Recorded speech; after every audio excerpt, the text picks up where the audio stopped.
Good afternoon, everybody. Good afternoon from the Holy Land of Jerusalem. It's now 3 p.m. from the place where I'm doing these presentations, and the outside temperature is about 10 degrees C.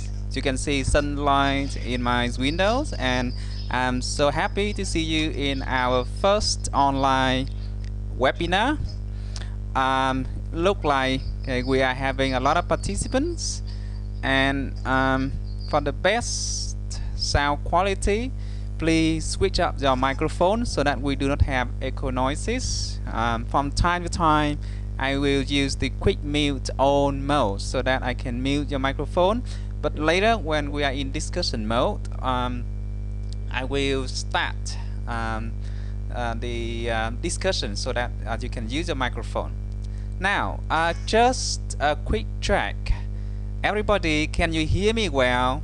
If you can hear me, please type yes into the chat window. Okay, good. So I've got 3 or 4 responses. Very good. So I am clear. The sound is fine. Can you also see my webcam too?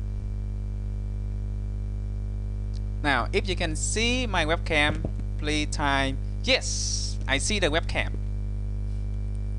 Right, so depend on the quality of the internet connection, I will leave the webcam on sometime when we have troubles with the connection. We may need to switch it up, but for now it looks like everything is okay. So you can see my face where I am talking, and you see I'm holding my microphone, okay, as always.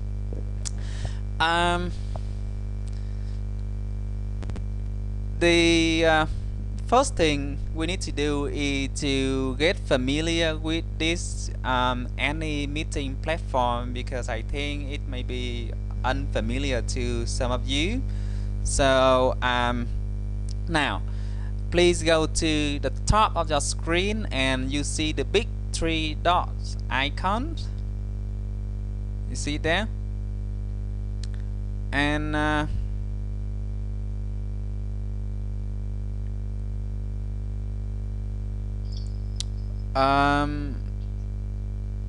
well, actually the interface is different now, okay, on my screen, but at the top you should be able to see a button that allows you to show some of your mood, like, okay, I have a question, okay, then you have the icon of raising hands, and then you have the icons of speaking louder please, for example. Now, do you see the icon at the top? If you can see it, please select the icon to show some of the different mode of listening. For example, I have a question, and then you raise your hands. Do you see it in your control panel? It should be at the top.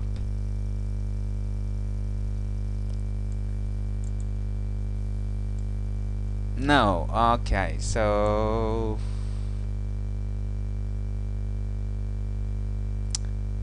well, that's fine. If you do not see the icon, it's okay. So Anymeeting has made some changes, I know, because a couple of months ago when I used the system, it allowed the participants to raise hand, to smile, to show agreement, disagreement icons.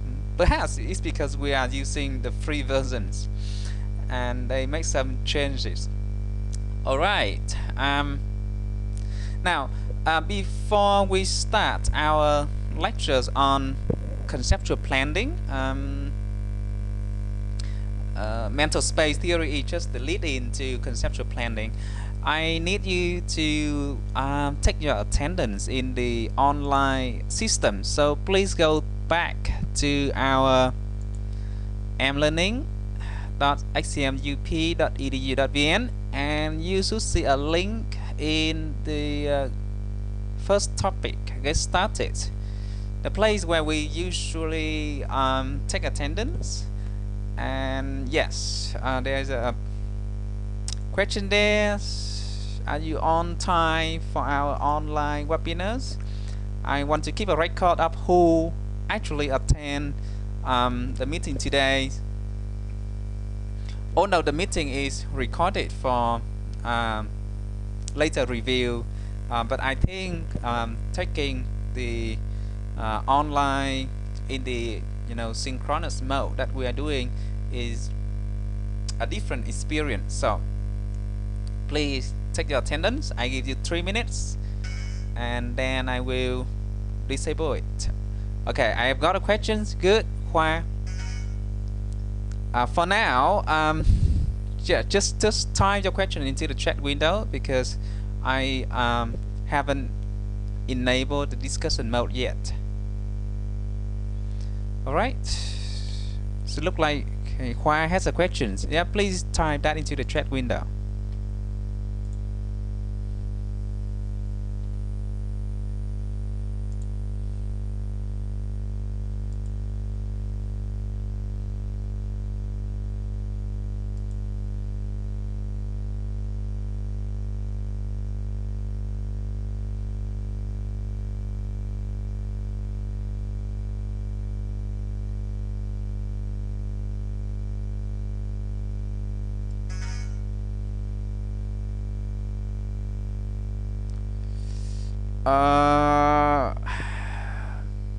Yes, this is too bad. I'm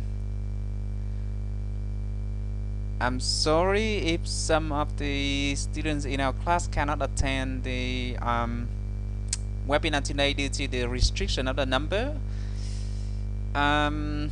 Usually it allows 200 people to attend the meeting, and I don't know why it put a limit on our group. Now, so tell your classmates to take it easy. We will, we will upload the screen recording of our meeting for review later, and I'm sorry for this inconvenience. This is something that I do not expect. I have been using Anymeeting during the past 2 years, and they have just made this change. I'm not aware of it. Possibly I think it's time for me to buy the business account so that there will be no limit to the number of participants. Okay, but anyway, I can see that right now. Well, let's see how many people are online in our learning systems, and that will give me a rough estimate of how many people cannot attend a meeting. For the time being, I can see only 25 people having taken their attendance. Perhaps we need to wait 1 or 2 more minutes.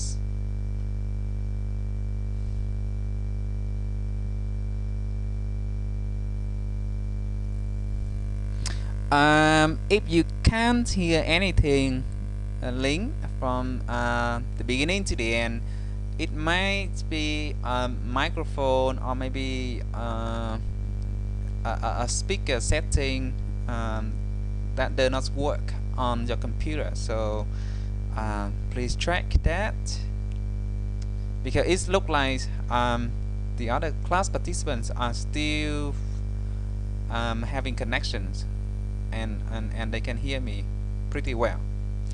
So let's see how many people are already in the attendance track.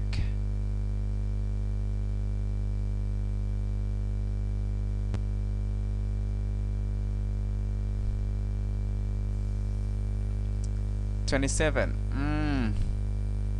So it's approximately the number of students who are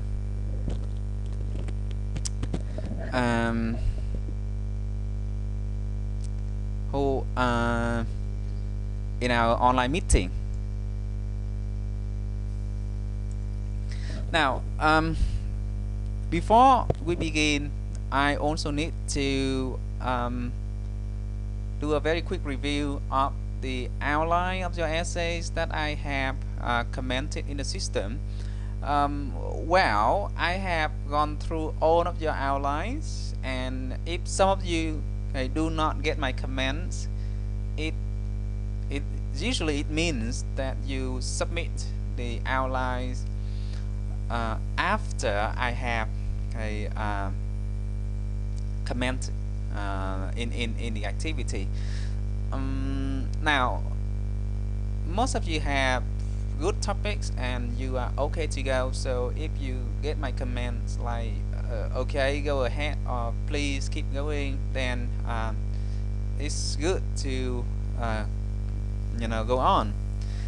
Now, for some of you, I require to train the topics to start from scratch again, because firstly, some people choose topics that are not relevant to cognitive linguistics. It's obviously something from contrasting linguistics only, or something that doesn't have anything to do with any topics that we are talking about. And I remember about 2 or 3 students proposing topics like that.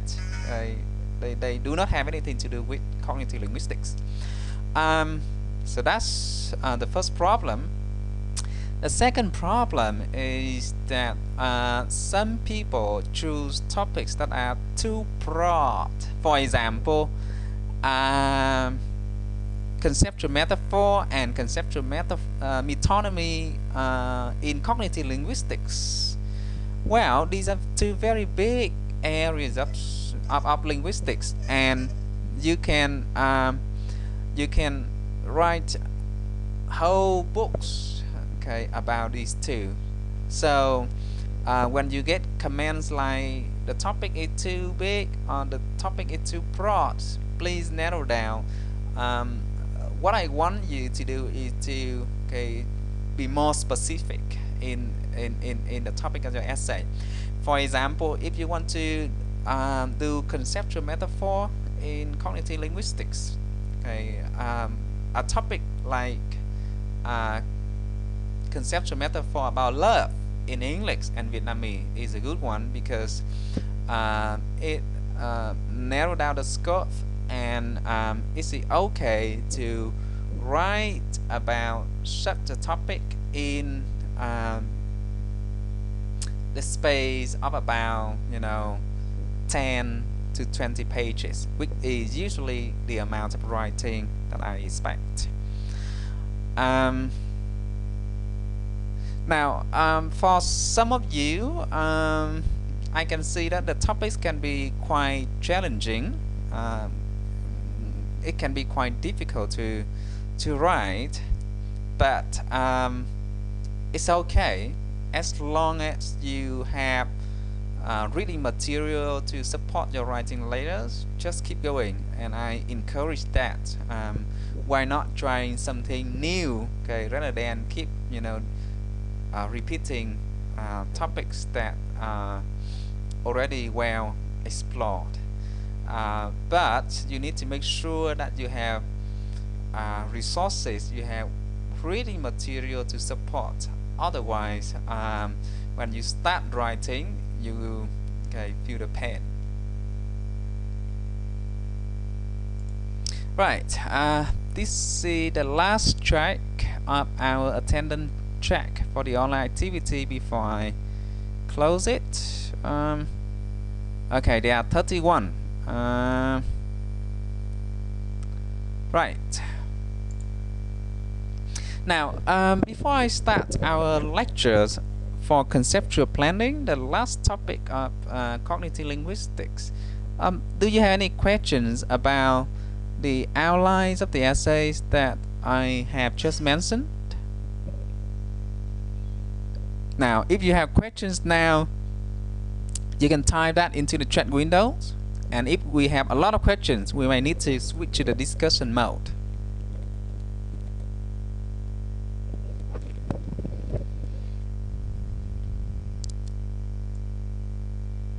Any questions?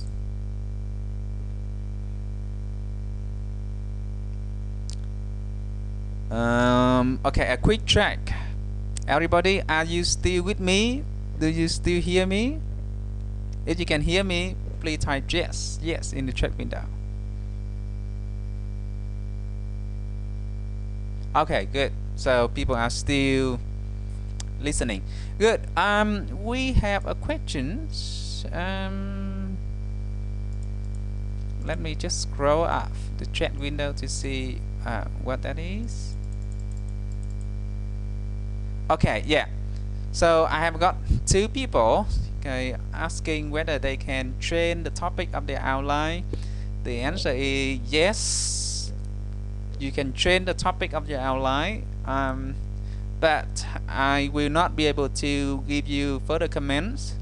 And I'm also sorry that this is the only webinar that I can give to you, because my work schedule here in Israel is really tight. They make us work okay, day and night, okay, literally. We do a lot of school visits, and then we have to have group discussions, and our group is very small, only about 20 educational administrators. And if somebody skip meetings, they will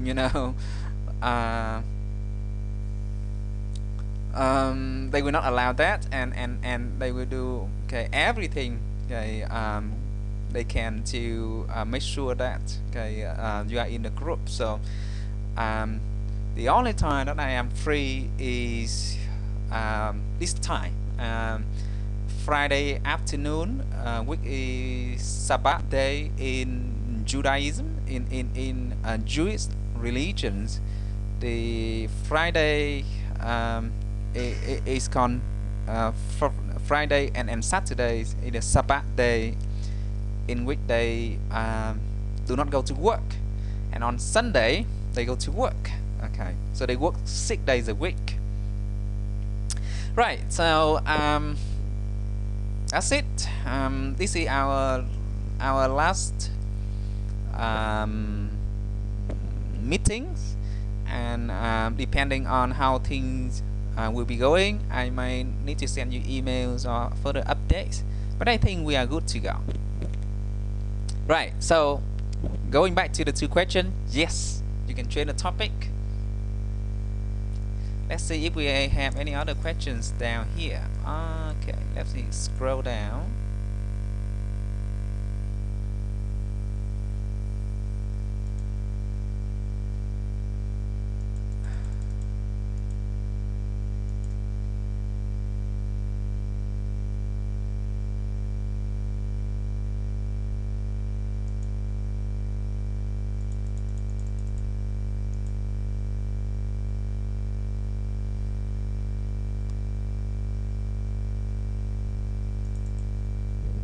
Okay, so if you have no other questions, then we can start. In our webinar today, I'm going to quickly go over the mental space theory, and this will be the jump start for our next topic on conceptual planning. These two theories deal with meaning construction in cognitive semantics. It's about how we create and understand meaning. Now, the meaning constructions from mental space theories involves two processes. In the first step, we build mental spaces, and after that we try to establish mappings across these spaces. You may be unfamiliar with concepts like mental space, okay, but it will be clearer in a couple of moments.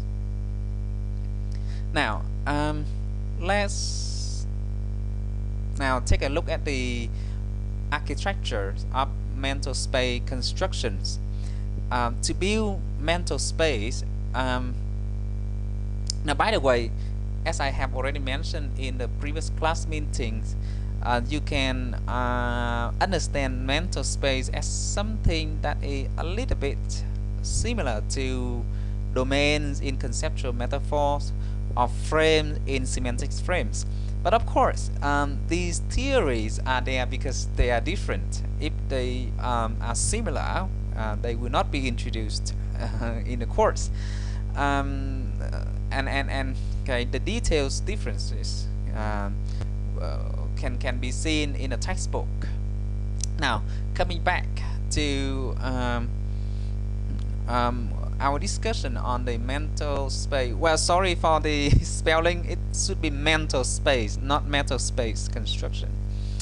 Now, we have linguistic units that can either prompt for the construction of new mental space or shift attention back and forth between previously constructed mental spaces. This is, if you relate it to the conceptual metaphor theories, it sounds a little bit similar in that we have domains and then cross-domain mappings. Well, let me mute on the microphone. Okay.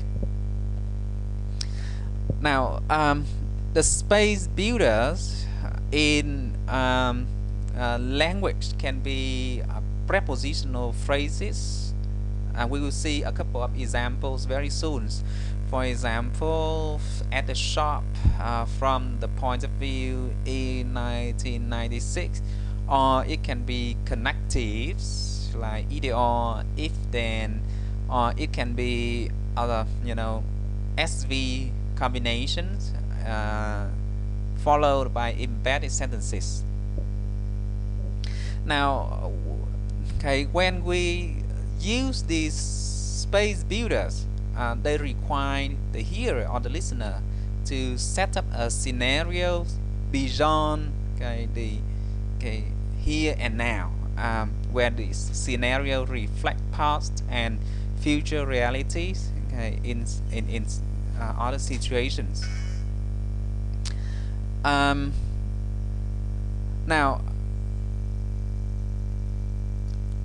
let's now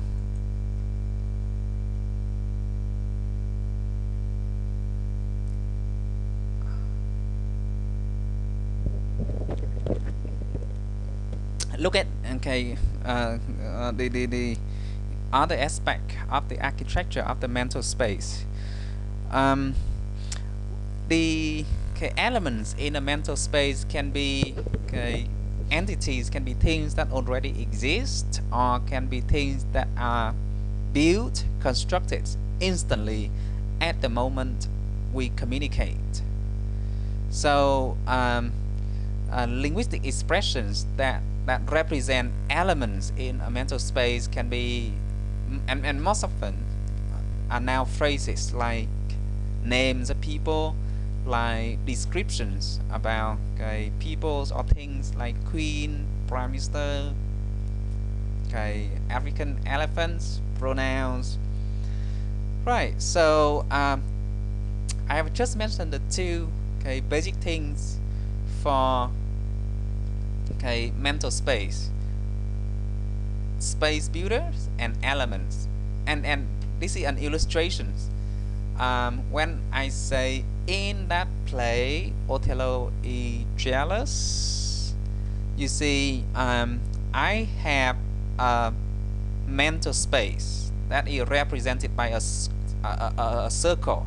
That's the play, in the play. Okay, so this is the space builder. In that play is a prepositional phrase that helps us to build a space.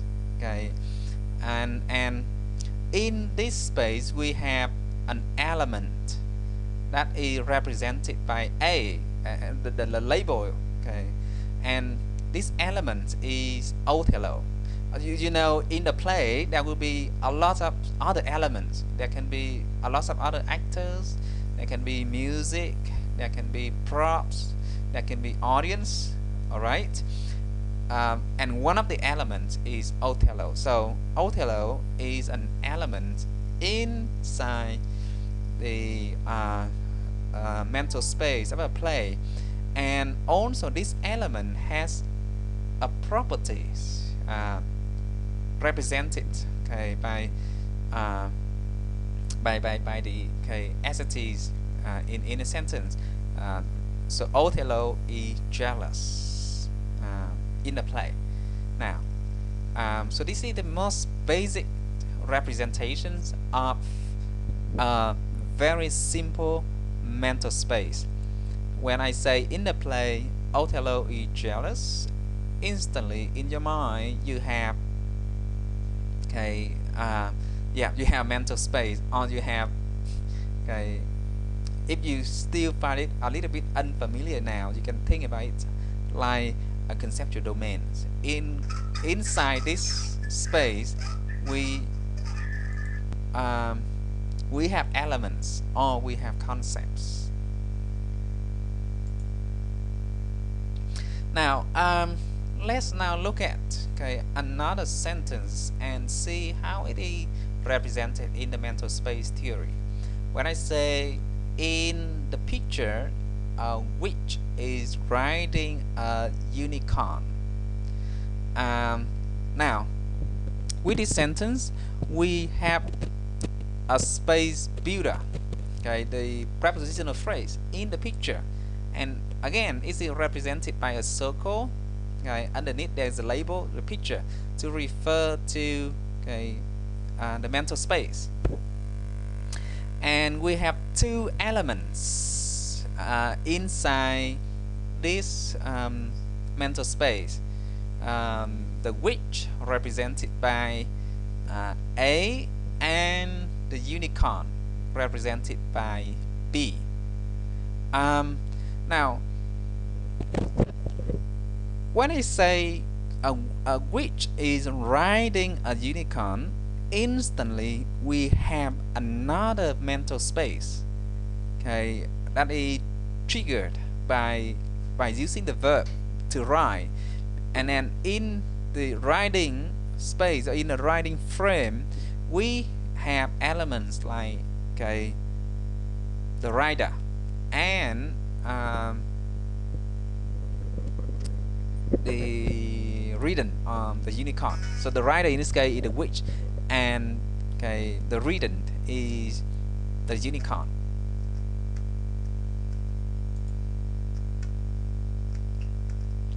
Now another concept in the mental space theories that we should know is the okay, lattices. Basically this refer to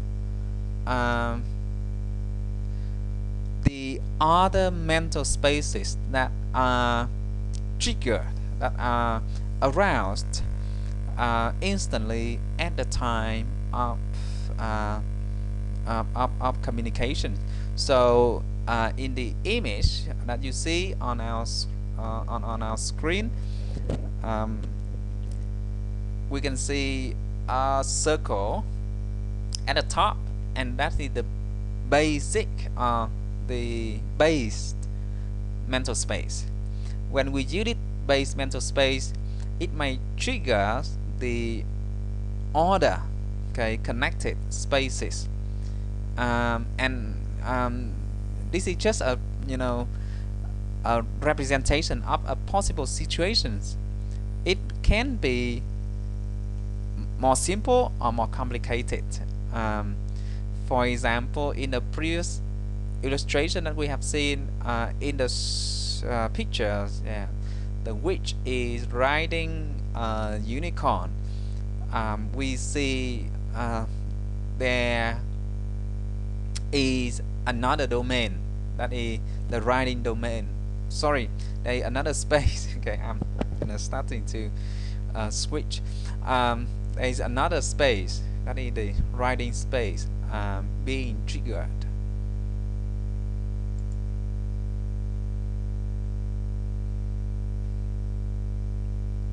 Now, in mental space theories, there is another concept of access, and you can think about it as something that's similar to mappings in the conceptual metaphor theory, but of course it's different. Access is defined by Fauconnier. By the way, Fauconnier is the linguist that is credited for carving out the theory we are discussing, mental space. Now, Fauconnier defines access as an expression that names or describes an element in one mental space that can be used to access or to refer to or to map to, whatever you would like to call it, to a counterpart in another mental space. Now, let's now look at the sentence on your slide. James Bond is a top British spy. In the war, he was an officer in the Royal Navy. How do we understand the meaning of this discourse? How do we make out the message that that people say? Now, this is the process of meaning construction according to the conceptual planning theory.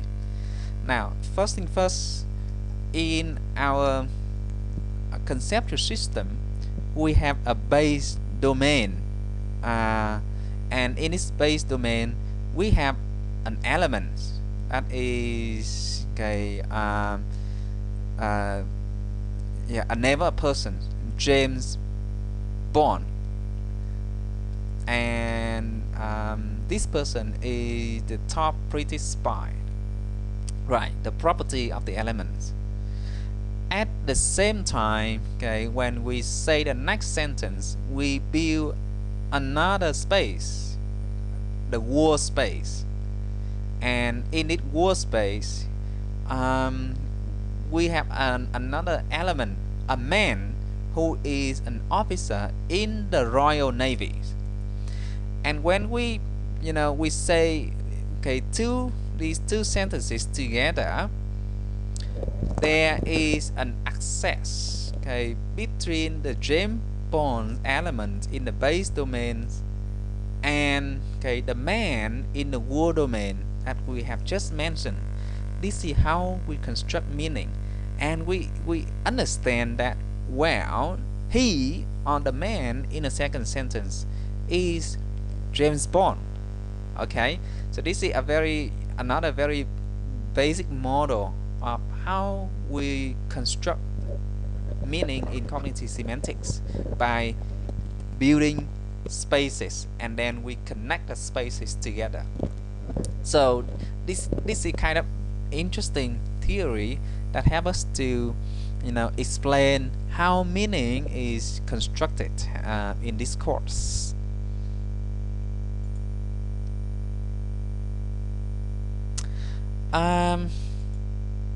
Okay, so let me move on to the next slide.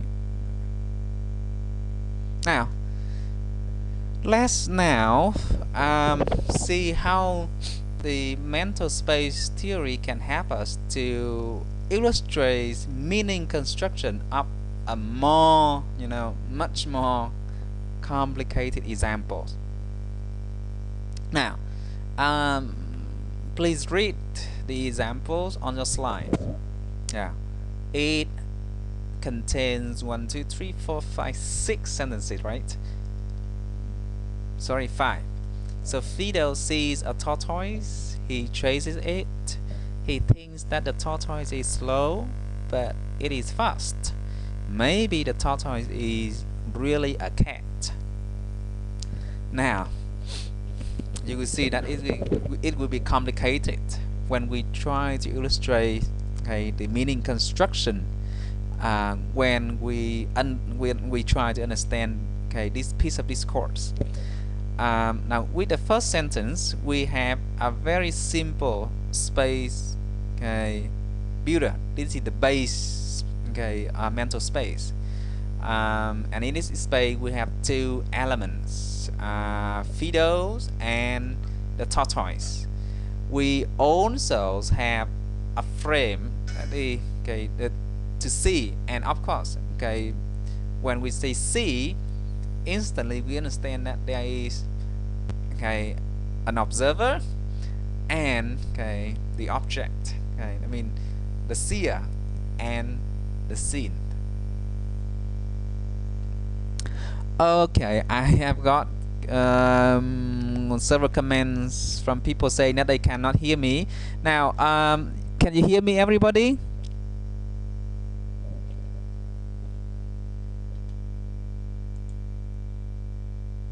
Um, Testing 1, 2, 3.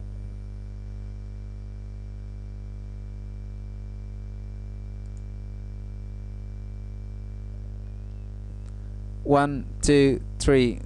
1, 2, 3. Can you hear me now?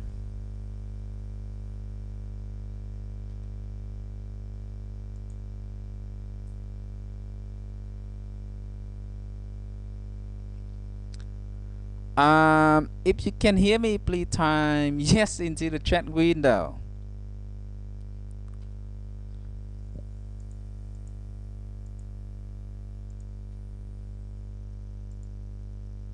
Perhaps I should, turn off several things.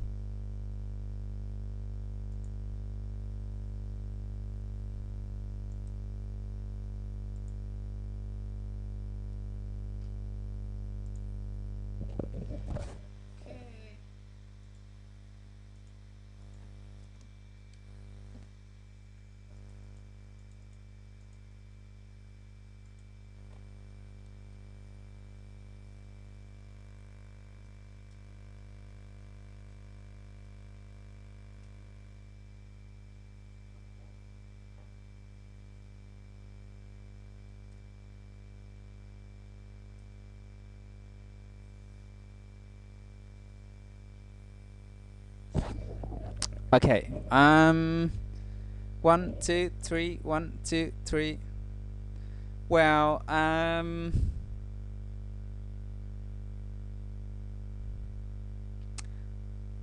this is interesting. We should, okay, take this as a chance to see how, okay, webinars work for us in terms of the quality of the sound connection. Right now, I'm still talking.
Okay, testing 1 2 1 2.